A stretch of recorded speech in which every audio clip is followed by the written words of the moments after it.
화이트 기프트는 성경이 신앙의 완전한 법칙일지라도 그것은 교회 정치를 위한 표준을 제시하지 않습니다.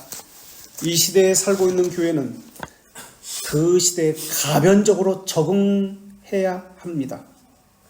자, 이게 오늘 배운 것을 한번 적용해 볼까요?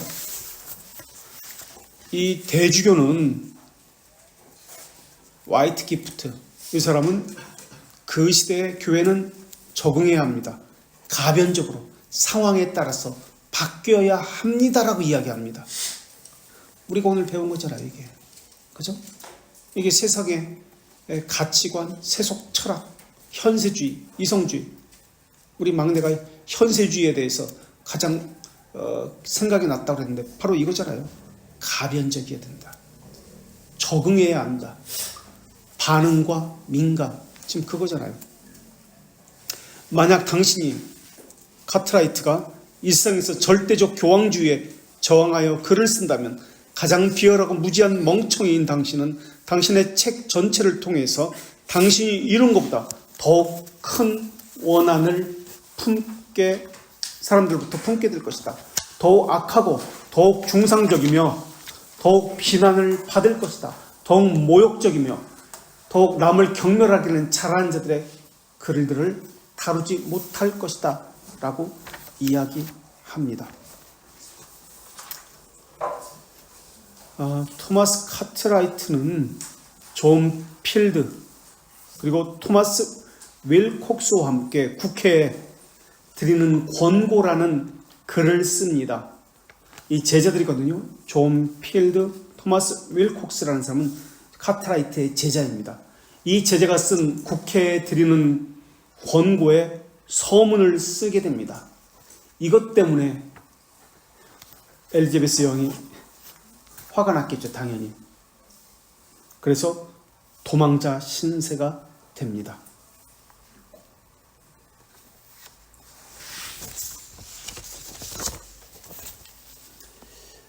카트라이트의 주장은 뭐였냐면 우리가 지난 시간도 살폈지만 성경에 나오지 않는 직분 다 없애라. 대주교, 대집사 이런 직분 성경에 나오지 않는다. 다 없애라. 국회에 이건 제출한 거예요. 오늘날 성경에 나오지 않는 직분 어떤 것들이 있나요? 오늘날로 이야기하면 그거 없애라는 거예요. 그래서 엘리자베스 여왕은 노여움을 샀습니다. 이거 뭔데? 명예집사, 은퇴집사, 명예직이잖아요, 다 이거. 협동장로, 무슨 권사, 이거 다 없애라. 성경적 직분을 회복하라. 이게 카트라이트의 주장이었습니다. 첫째, 성경적 직분 회복하라. 성경에 나오지 않는 직분 다 없애라. 두 번째, 목사, 장로, 집사, 직무, 성경대로 회복하라. 그 직무대로 행하라는 거예요.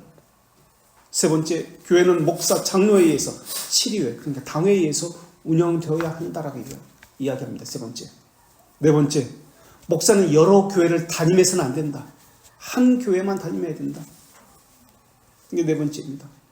다섯 번째, 목사는 이때는 감독이 목사를 지명했잖아요. 위에서 위계질서에 의해서 이렇게 지명했는데 그렇게 해서는 안 된다.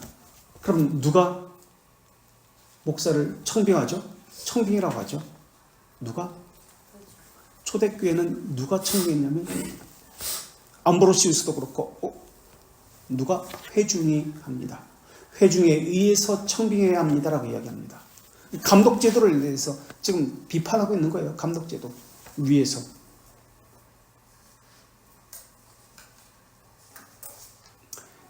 카트라이트의 이 장로 정치 사상은 총교도 교회 정치 사상이 됩니다. 이게 싫은 거예요, 왕은. 그래서 도망자 신세가 됩니다. 1564년 엘리자베스가 트리니티 칼리지는 삼위일체 그 국왕이 세운 캠브리지와 옥스퍼드 국왕이 세웠기 때문에 국가 소속이기 때문에 국왕 직속이기 때문에 참석을 합니다. 무슨 행사가 있을 때. 그래서 엘리자베스 여왕이 트리니티 컬리지, 캠브리지 대 트리니티 컬리지입니다. 단과대학이죠. 캠브리지에 있었던 이 토론회 방문합니다. 이때 토마스 카트라이트가 하나님의 주권은 군주적 정부의 지지를 필요로 하지 않습니다라고 강연을 합니다. 이때 여왕이 기분 나빠합니다. 근데 어떤 조치도 취하지 않습니다. 한번 봐준 겁니다. 그래서 토마스 카트라이트는 점점 개혁적인 그런 주장을 피는데 이제 괘씸죄로 걸린 거예요. 아 그래? 요번에 또 네가 그랬어? 그래서 그냥 내버려두면 안 되겠다라고 생각합니다. 거기다가 트리니티 칼리지하고 세인트 존스 칼리지아에서 300명의 신학자들이 중백의 목사 가운을 입지 않고 예배에 참석한 겁니다. 이 당시 상황으로서는 이것은 이해할 수 없는 상황입니다. 이런 일이 있고 나서부터 이 토마스 카트라이트는 엘리자베스의 영향을 찍힙니다. 자, 그래서 토마스 카트라이트는 지금 성경이 말하는, 그러니까 계급주의를 반대하고 있는 거예요. 성경이 말하는 장로 정치를 지금 주장하고 있는 거예요. 계급주의, 감독주의를 비판하고 있습니다. 스콜라주의가 계급주의잖아요. 사제주의잖아요. 영지주의는 무슨 주의를 이야기하죠? 영지주의 세 가지 것이 뭐죠? 네? 금욕주의, 또 카리스마, 이혼론. 이 카리스마, 이혼론이 계급주의입니다. 사제주의예요. 그리고 또 하나가 뭐예요? 철학적 사상. 그러니까 영주주의 사상은 모든 이단적 사상의 배경입니다. 밑바탕에 깔고 있어요.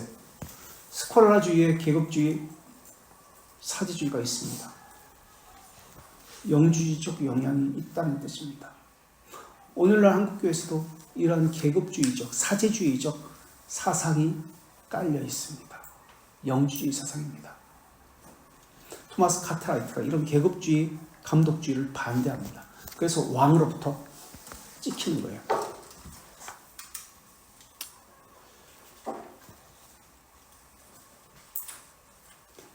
화이트 기프트가 캔터버리 대주교가 됩니다. 그러니 더더욱 지키겠죠. 화이트 기프트는 왕에게 잘 보여가지고 승승장구합니다. 캔터베리는 영국에서 최고의 영적 권위를 가진 곳이 캔터베리고요. 그 대주교는 영국 교회를 다스린다는 의미입니다. 왕 다음으로. 화이트 기프트가 캔터베리 대주교가 돼가지고 세 가지 것을 명령합니다. 왕의 절대 권위에 순종하라. 이제 카트라이트한테 명령을 합니다. 세 가지. 왕의 절대 명령에 순종하라. 두 번째, 기도소를 따라라. 기도소는 이제 전체 영국 교회에 통일된 기도소가 있거든요. 예배 예식소가 있습니다. 그대로만 해야 돼요. 이것은 하나님 말씀과 유배되지 않는다. 그렇기 때문에 이 기도소를 따라야 한다라고 명령을 내립니다. 그리고 세 번째, 39개 신조에 서명을 하라 라고 명령을 내립니다. 39개 신조. 이게 지금도 영국 성공의 신앙 백서가 39개 신조입니다. 엘리자베스 때 만든 거예요. 39개 신조. 원래는 42개 신조였는데 39개 신조로 엘리자베스 여왕 때 그렇게 만들었습니다.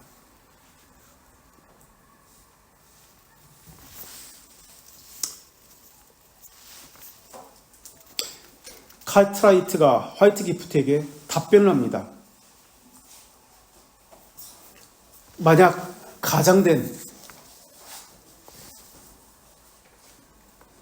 그러한 평화가 당신에게 그렇게 값진 것이라면, 거짓된 평화가 당신에게 그렇게 값진 것이라면 당신은 많은 거친 말들, 즉 쓰디쓴 비난, 적대적 언변 등 논쟁의 두세 배의 열기를 감당하지 못할 것입니다.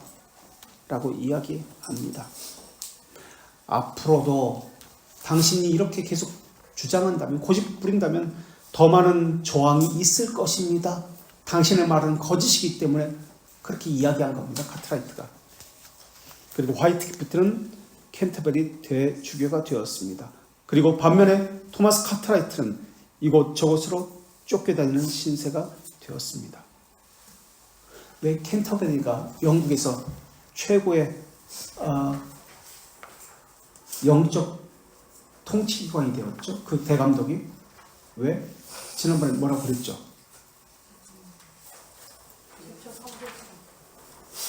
최초의 선교지입니다.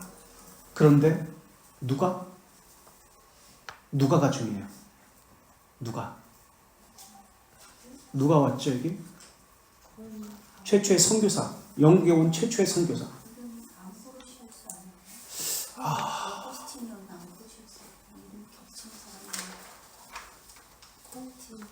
네? 포체티노? 포체티노는 축구 감독이고 암브로시우스예요, 어거스틴이에요? 이름이 되게 겹치는 사람이었는데 암브로시우스인지 어거스틴인지 보낸 사람은 교황 누구예요? 이게 중요합니다. 물론 보냄을 받은 선교사도 중요합니다. 어거스틴입니다. 아우구스티누스 분명히입니다. 아우구스티누스 고백록스는 아우구스티누스가 아닙니다. 다른 선교사 아우구스티누스입니다. 누가 보냈죠? 596년에 요 사람이 중요합니다. 요 사람이 누굴까? 596년에 모르시대요? 네? 이름 처음에 모르시대요? 처음 그레고리우스 1세가 보냅니다. 그래서 그곳이 캔터베리입니다. 그래서 캔터베리 최초로 교회가 세워지기 때문에 영적 권위의 최고봉이 캔터베리 대주교입니다. 그 캔터베리 대주교의 화이트 기프트가 되었다는 거예요. 반면에 토마스 카트라이트는 쫓기고 망명 생활하고 그렇게 합니다.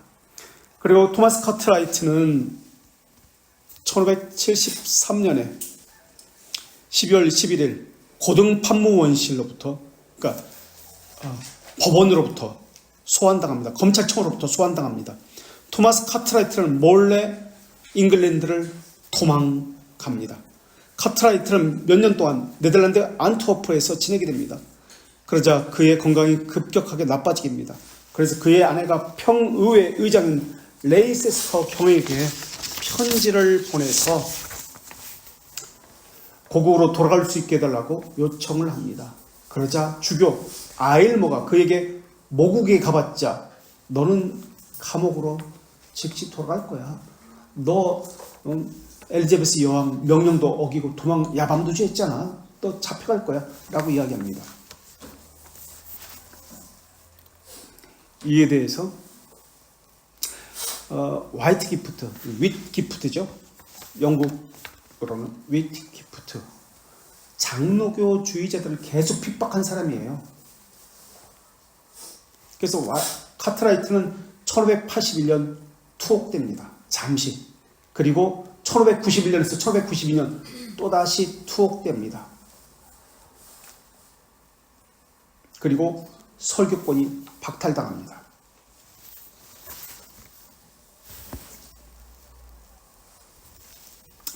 자, 네 번째 단락 1576년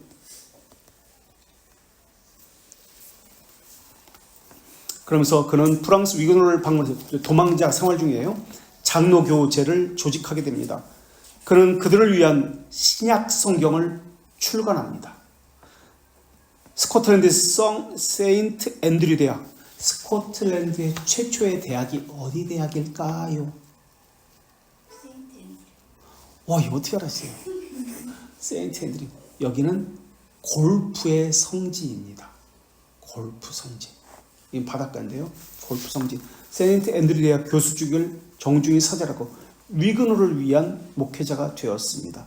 1585년 11년의 망명 생활 끝으로 영국으로 다시 돌아갑니다.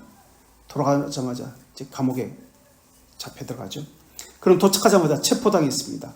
그러나 몇 명의 호의를 가진 사람들 덕분에 풀려나서 워비크 병원의 원장이 되었습니다. 이곳은 병원이에요. 병원.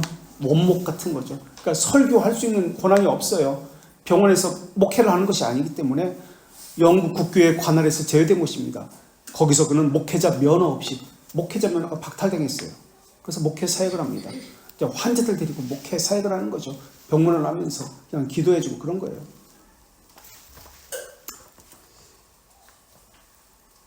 그런데 카트라이트는 비국교도주의로 인해서 핍박을 받았습니다. 그런데 카트라이트는 국교도를 떠난 적이 없어요. 그러다 다시 기존 교회에 대해서 열렬한 신봉자 워세스터의 주교 프레이크에 의해서 고소당했습니다. 카트라이트 씨, 당신은 교회 평안을 해쳤습니다. 당신의 공상, 고함물로 인해서 당신은 교회를 흔들었습니다. 그래서 고소하는 바입니다. 당신은 제네바의 찌꺼기를 영국으로 가지고 와서 당신은 엘리자베스 여왕이죠. 그의 마음을 불쾌하게 만들었습니다. 그래서 고소장의 내용이 이렇습니다. 이 고소장에 대해서 카트라이트가 이렇게 이야기합니다. 나는 나의 보증으로서 하나님의 말씀을 가지고 있습니다. 혹시 내 양심과 하나님의 말씀이 나의 증인입니다라고 이 신문장에서 말했던 사람이 있습니다. 누굴까요? 지금 카트라이트도 그렇게 얘기합니다. 누굴까요? 나의 양심과 누구? 루터 말고 또 루터 맞습니다. 또 누구요? 야누스. 예, 그렇습니다. 지금 카트라이트도 그렇게 얘기하겠죠. 하나님의 말씀을 가지고 있습니다. 내가 행한 지도로 개혁된 교회 사례가 있습니다. 카트라이트는 어떤 교회적 권징 없이 파면되었습니다. 그러니까 감독주의자들은 어떤 성경적, 교회적 권징 없이, 그러니까 성경적 근거 없이 사람의 소견대로 파면당했습니다. 그 뜻이에요. 개혁교의 권징은 성경을 기반으로 합니다. 그래서 칼빈은 권징의 15의 순서를 이렇게 이야기합니다. 소환, 출석, 명령, 충고, 권면, 이런 것들을 출교, 이런 것들을 성경에 기초한 원리로 제시합니다. 그리고 카트라이트는 교회의 개혁을 추진해서 7위서를 완성했습니다. 그래서 한국말로 번역된 것을 제가 갖고 왔죠. 배현주 목사님이 그 번역한 거. 장로교 정치 원리를, 교회 정치를 위한 지침서라는 책에 제가 소책자인데 그걸 지난번에 갖다 놓았습니다. 장로교 정치 원리를 위한 교과서예요, 이 책이. 칼빈은 권징을 할 때 그 대상자를 보호한다는 교화적 입장에서 권징을 시행한다고 그렇게 이야기합니다. 이것이 혹시 무엇과 관련되는지 아세요? 어떤 단어가 생각나나요? 다시 권징을 할 때 칼빈은 그 권징을 받는 그 사람을 보호한다는 입장에서, 교화적 입장에서 시행되어야 합니다 라고 했습니다. 이것과 관련돼서 생각나는 단어가 있으세요? 혹시? 오늘 오전에도 이 단어는 이야기했습니다만 혹시 피해자인가? 이 죄인의 입장에서 바라보고 이 사람을 보호해야 합니다. 교화적 입장에서 권징이 시행되어야 합니다 라고 했습니다. 어떤 단어가 생각나죠 혹시? 뭐라고요? 끝에 저 뒤에 저 태경이 어머니께서 뭐라고? 그렇죠. 라이처스니스예요. 그게 라이처스니스 개념이에요. 정의는, 저스티스는 어떤 개념이죠? 하나님의 입장에서 형벌을 내리는 거예요. 그 죄인에게. 이 정의예요. 그러나 우리는 예수 그리스도께서 하나님의 정의를 만족시키기 때문에 라이처스니스예요. 공의의 또는 자비의 영광이 명시되는 거예요. 자비의 심판을 받는 거예요. 공의의 심판을 받는 거예요. 그러나 믿지 않는 불신자들은 정의의 심판을 받는 거예요. 이렇게 차이가 있어요. 우리는 예수님께서 이미 정의의 심판을 받았기 때문에 더 이상 받아야 될 이유가 없습니다. 그래서 자비의 라이처스니스의 심판이 우리에게 있는 겁니다. 지금 이 권징이 그런 개념이에요. 그래서 칼빈은 이 권징을 할 때 개인 윤리와 신앙 고백을 첫 번째로 가르쳤습니다. 중요시 여겼습니다. 철저히 가르쳤어요. 윤리에 대해서, 그리고 신앙 고백에 대해서 철저히 가르쳤습니다. 첫 번째. 그리고 두 번째, 권징을 하면서 주일 성수와 공적 모임에 대해서 철저히 가르쳤습니다. 공적 모임에 대해서 소홀히 해서는 안 됩니다. 주일 성수 소홀히 하면 안 됩니다. 이게 권징의 대상입니다.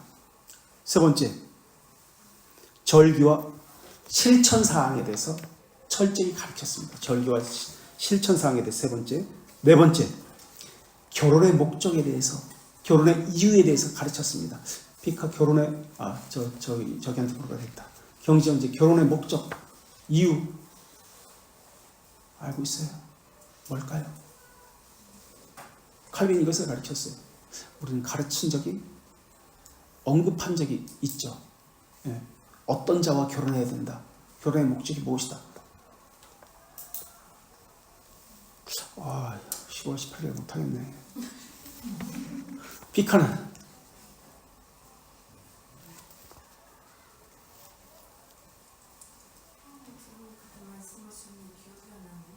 기억이 안 나죠? 그래요. 그래서 제가 이제 결혼을 할 거예요. 앞으로 결혼에 대해서 금요일 날 할 거예요. 교회 질서 끝나면 결혼할 거니까 그런 줄 알고 있어요. 자, 결혼에 대해서, 목적에 대해서, 이유에 대해서 가르쳤습니다. 네 번째. 다섯 번째, 성찬의 의미를 가르쳤습니다. 철저히 가르쳤어요. 성찬의 의미 다섯 번째. 우리는 성찬의 의미를 이제 가르쳤으니까 이것은 떳떳해. 그죠? 성찬의 의미. 그 다음에 여섯 번째, 기도하는 법을 가르쳤습니다. 기도하는 법. 이제 우리 할 겁니다. 기도하는 법을 가르쳤습니다. 다섯 번째. 일곱 번째, 경제 생활, 물질 사용에 대해서 가르쳤습니다. 권징과 관련해서 다 지금 가르치는 거예요. 일곱 번째, 물질 사용에 대해서 어떻게 사용하는지. 그 다음에 여덟 번째, 교리 교육을 강화했습니다. 이 교리 교육은 무엇을 위한 교리 교육이었냐면, 이제 권징의 본질인데, 교화를 위한 교리 교육이었습니다. 교화. 이게 칼빈의 권징의 개념이었습니다. 자, 그러다가 1596년 이제 검찰로부터 소환을 받습니다. 함께했던 동료들도 재판소에 불려가서 문초당했습니다. 맹세를 거절했습니다. 거절하였고 동일한 이유로 다양한 감옥으로 보내져서 긴 세월을 감옥에 살게 되었습니다. 1541년에 칼빈이 제네바로 돌아옵니다. 제네바로 돌아와서 제일 먼저 한 것이 무엇인 줄 아세요 혹시? 칼빈이 제네바에 두 번째 돌아옵니다. 1541년에. 그래서 1541년에 세운 것이 있습니다. 1541년에 한 것이 있습니다. 뭐 세웠다고요? 대학교? 제일 먼저 한 거. 제네바 컨시스토리. 그러니까 당회 같은 거. 여기서 칠이 권징을 담당하는 것을 제일 먼저 했습니다. 칼빈이언들은 권징, 이 제도를 마련해서 이것을 담당할 수 있는 기관을 세운 것입니다. 첫 번째. 이때 감옥에 같이 같은 동료들이 있습니다. 토마스 카트라이트 등등 이런 사람들이 있었습니다. 그런데 그들은 화이트 기프트의 중지를 통해서 조지 파울 경이 엘리자베스 1세에게 호소해 주었기 때문에 풀려나게 되었습니다. 그 다음 1603년에 그의 나이 68세에 12월 7일 토마스 카트라이트는 그가 사역했던 병원에서 죽게 됩니다. 그리고 장례를 치렀던 사람은 존 토트라는 사람이 장례식 설교를 합니다. 이 사람은 별명이 십계명의 존 토트라는 사람입니다. 왜냐하면 이 사람은 십계명을 강조했고 십계명 설교를 했던 사람이기 때문에 이 사람도 쫓겨난 사람입니다. 이 사람은 95세까지 살은 사람인데요. 1549년에서 태어나서 1645년에 죽은 95세까지 장수한 사람인데요. 캠브리지 대학 출신입니다. 그런데 목회는 옥스퍼드에서 목회합니다. 그리고 1604년부터 박해를 받은 사람입니다. 이 사람의 카트라이트의 작품은 골로새서 주석이라는 것이 있습니다. 31편의 주석 설계집인데요. 청중들이 듣고 적은 겁니다. 그래서 섬세함은 떨어집니다. 청중들이 듣고서 적은 거니까 여러분처럼 이렇게 묵상 노트 해가지고 써가지고 책으로 낸 것이니까. 스펄전은 이 책을 보고서 풍부한 경건을 담고 있는 참된 외침이 바로 이 카트라이트의 골로새서 주석이다라고 평가를 내린 책입니다. 카트라이트는 68살에 죽었습니다. 그런데 20년간 유배 생활을 했습니다. 그리고 3년간 감옥에서 보낸 사람입니다. 죽음도 자기 고향에서 죽은 것이 아니라 병원에서, 자기가 사역했던 그 병원에서 죽었습니다. 토마스 카트라이트는 장로교 정치를 부르짖은 사람인데 국교도 안 해먹었던 사람입니다. 그리고 해외 그 망명시에 이단자들, 분파주의자들, 종파주의자들, 분리주의자들을 많이 봐왔기 때문에 이것을 혐오한 사람입니다. 그리고 국교회를 참된 교회로 여겼던 사람입니다. 그리고 1576년도까지 아무리 비성경적으로 교회에서 한다 할지라도 목사직을 버려서는 안 된다고 생각한 사람입니다. 기존 교회에서 아무리 목사가 그렇게 잘못된 것을 행한다 할지라도 부목사로서 그 교회에 여전히 있어야 한다라고 생각한 사람이 카트라이트입니다. 왜냐하면 의식보다 더 중요한 것이 설교이기 때문에 라고 생각했던 사람입니다. 그래서 잉글랜드 장로교주의를 창시한 사람으로서 토마스 카트라이트가 청교도 사상의 아버지로서 기반을 둔 사람이 토마스 카트라이트입니다. 자, 여기까지 하고요. 그 다음 사람 볼까요? 우리 16세기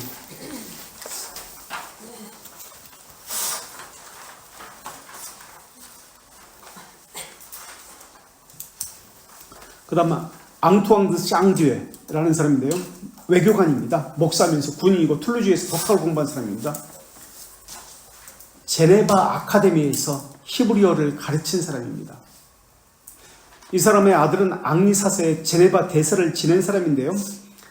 로마 카톨릭의 샤보이 가문과 샤보이 가문 혹시 아세요?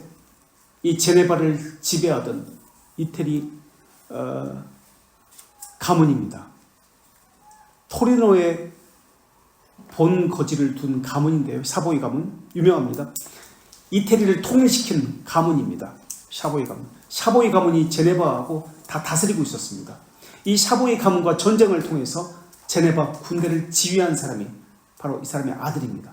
그러니까 샤보이가 로마 카톨릭인데요. 여기서 전쟁을 통해서 개혁파로 넘어올 수 있었던 독립운동을 펼쳤던 사람이 이 사람의 아들이다.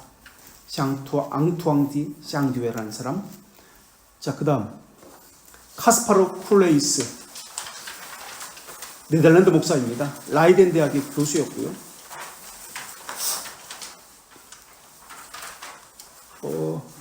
혹시 칼빈이 사역했던 성당, 교회 이름 아세요? 칼빈이 사역했던 교회. 모르세요? 생 피에르 성당입니다. 생 피에르 성당. 단임 목사가 아니었어요. 칼빈은 설교 목사였습니다. 교사였습니다. 교사. 성경에 보면 성경적 직분 가운데 목사, 교사 있죠. 교사. 피에르가 무슨 뜻인 줄 아세요? 피에르가 뭐예요? 생 피에르, 세인트 피에르. 네? 마리아라고요? 피에르가? 피에르가 뭐예요? 영어로는 피터, 베드로 성당. 그럼 참고로도 제임스는 영어로 제임스 많이 이름이 있잖아요. 제임스는 뭐예요? 야고보가 제임스예요. 이것은 야콥이라고 하고 있어요. 야콥. 프랑스 말로는 자크. 스페인은 디에고, 하메스, 디에고 또는 하메스 또는 제이콥이라고 합니다. 그래서 제임스 1세 그러면 야고보 1세 제임스가 야고보입니다. 참고로 요한도 있네요. 요한은 프랑스어로 요한은 존이죠. 영어로 장씨의 장씨. 영어로 장깔배 존 요한이라는 뜻의 요한. 이태리어는 조반니 그리고 지오반니 또는 지오반니 조반니. 그리고 스페인어는 후안 까르로스 후안 요한입니다. 이게 존. 자, 참고로 제네발 군대를 지휘했다. 카스파르 쿨 헤이스는 이 사람은 네덜란드 목사인데요. 라이덴 대학 교수라고 했습니다. 라이덴 대학은 어떤 대학이죠? 혹시 생각나는 사람 있어요? 라이덴 대학 유명한 사람. 라이덴 대학의 유명한 사람. 이 사람은 벨직 신앙고백서의 서명을 거부한 사람입니다. 1582년 3월 25일에 벨직 신앙고백서를 거부한 사람. 라이덴 대학 교수. 이 사람은 누구일까요? 이 사람은 지금 개혁파라고 불리고 있습니다. 16세기 칼빈주의자라고 불리고 있습니다. 이 사람은 누구일까요? 제이콥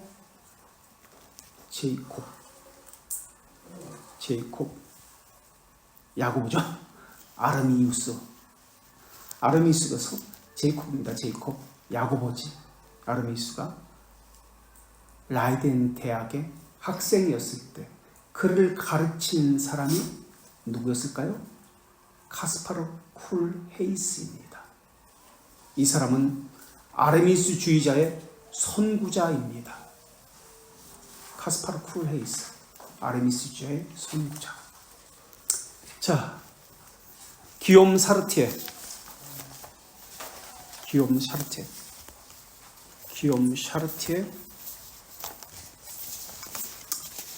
이 사람은 브라질 선교사인데요. 칼빈이 파송한 브라질 선교사입니다. 그래서 브라질 남부에 프랑스 언어 작은 마을이 있었는데 프랑스 식민지 있었습니다. 여기서 파송된 사람이고요. 그래서 로마 카톨릭 신자를 위근어로 바뀌고 50세 목사가 된 사람입니다. 그래서 이때 피에르 리치와 함께 동행하면서 브라질 선교사 기욤 샤르티에.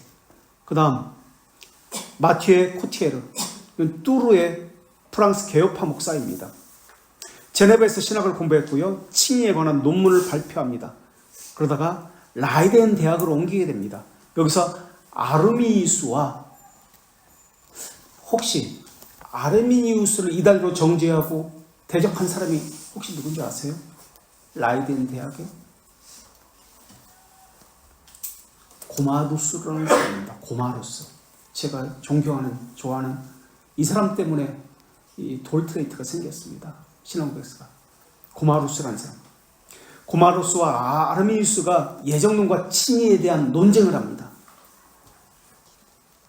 이때 코티에르가 참여합니다. 그래서 천년왕국을 주장한 사람이 마티에 코티에르입니다. 천년왕국이 1517년에 시작되었다고 말한 사람. 그 다음 토마스 크레머. 토마스 크레머는 노팅엄 출신이고요. 1548년 성공의 기도서를 만든 사람입니다. 지금도 성공에서 사용하고 있는 그 기도서. 아까 기도서를 거부했다고 그랬잖아요. 그 토마스 카트라이트가 거부했던 기도서를 만든 사람. 토마스 크레머. 이 사람은 39개 조항, 엘리자베스 여왕 때 39개 조항으로 만들어지기 전에 42개 조항이 있었다고 이야기했죠. 그 42개 조항을 만든 사람이 토마스 클레머입니다. 42개 조항에서 3개를 빼고 엘리자베스 때 수정해서 39개 조항으로 만듭니다. 지금도 성공회에서 사용하고 있는 토마스 클레머. 캔터베리. 원래는 헨리 8세의 외교 사절이었습니다. 그러다가 헨리 8세가 첫째 부인이 캐서린입니다. 이 이야기는 다음 주에 되나? 오늘 해야 되겠다. 캐서린과 결혼하는데 이혼하는데 참 반대합니다. 그리고 캐서린의 캐서린 영어죠. 까타리나의 종이 있었습니다. 그 시녀가 있었는데 앤 불린입니다. 그래서 이 종교개혁 시기에 또는 중세의 시녀라는 개념은 그냥 시녀가 아니에요. 귀족 출신이에요. 아주 학식적으로 뛰어난 사람을 왕비의 시녀로 삼습니다. 그래서 프랑스 유학파입니다. 프랑스 그 왕족 출신의 앤 불린이 눈이 맞아가지고 헨리 8세가 결혼을 하려고 합니다. 이 이야기 했죠. 그래가지고 스페인 공주 출신이니까 까타리니까. 그래서 교황이 반대합니다. 그래서 종교개혁을 하는데 이 토마스 클레머가 그 성경적 근거를 가지고 이혼할 수 있다라고 했던 사람입니다. 토마스 클레머가. 그래서 캔터베리 대주교로 발탁된 사람입니다. 옥스퍼드에 3명의 옥스퍼드 출신이 있습니다. 이 3사람은 피에 메리에게 순교를 당합니다. 그리고 옥스퍼드에 이 3사람의 기념탑이 있습니다. 그 3사람이 누구냐면 이 토마스 클레머, 니콜라스 리들리, 휴 라티머입니다. 그래서 옥스퍼드에 3명의 기념탑이 있는데요. 휴 라티머는 영국의 사도라고 불리는 사람입니다. 영국 최초의 순교자입니다. 휴 라티머. 그리고 리들리는 레이디 제인이라는 이 여왕의 피에 메리가 되기 전에 9일간 여왕 됐던 이 16살 소녀를 지지했던 사람입니다. 70살의 리들리. 그리고 크레머는 영국 신앙고백서 42개 조항을 만든 사람. 이 사람이 3사람이 피에 메리에 의해서 순교를 당합니다. 자, 그래서 순교를 당하는데요. 처음에는 배교합니다. 그리고 서명을 합니다. 그래서 서명을 나중에는 철회합니다. 그러면서 오른손을 내가 서명한 이 손을 먼저 불에 태운다고 해서 오른손을 먼저 불 속에 집어넣습니다. 이런 사람이 토마스 크레머입니다.